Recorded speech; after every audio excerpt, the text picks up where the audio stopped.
On May 20th, 1998, Jida Nagawa gave birth to a healthy baby boy. She and her husband named him Nathan Chirabo. Nathan weighed 3.5 kilograms and did everything every other baby did. His life has since changed. He is now 15 years old. He cannot go to school because his condition does not allow him to sit for long. When I'm doing my papers, I have to I lie on my belly. Nathan is homeschooled now. He cannot play as much as other children, and while he loves to ride his bicycle, that has become a task.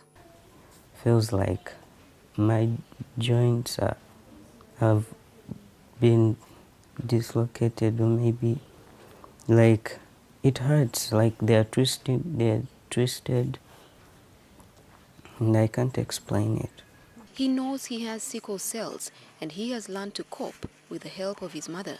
I feel really good when she's around me. I feel secure. His mother is a hairdresser. She had 7 children and is now 56 years old. Her life now is dedicated to taking care of Nathan, her youngest. She had another son before Nathan. He was a sickler too.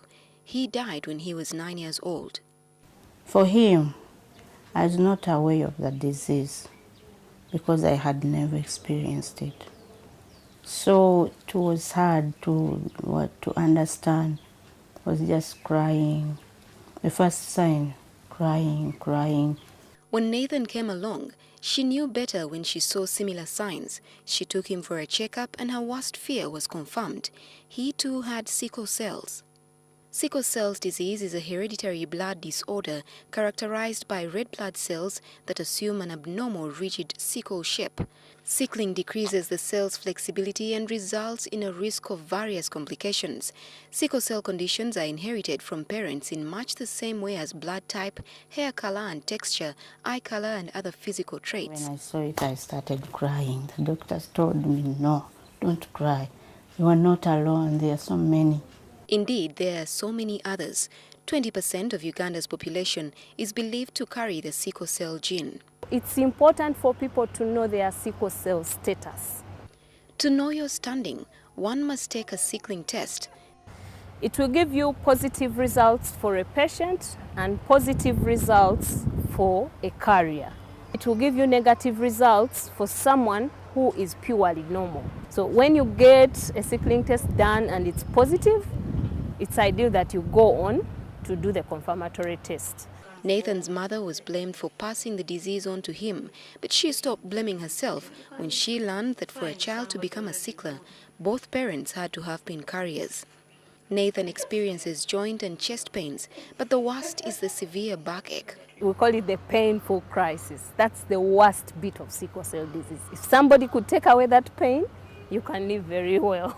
Get used to it, you can never outgrow it. No.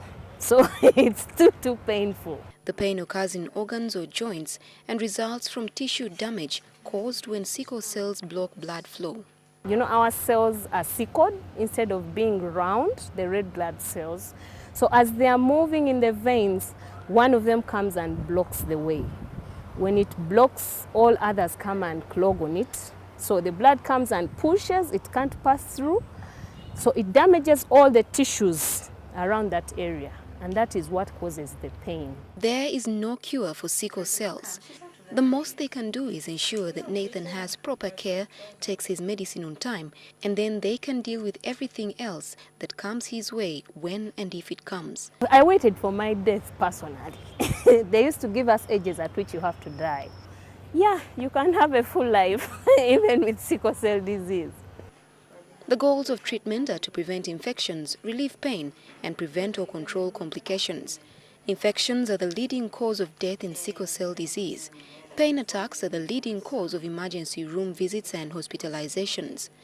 Because infections may lead to death, special measures are taken to prevent or reduce the severity of infections. World Sickle Cell Day celebrations this year will be held in Luweero on the 27th of this month.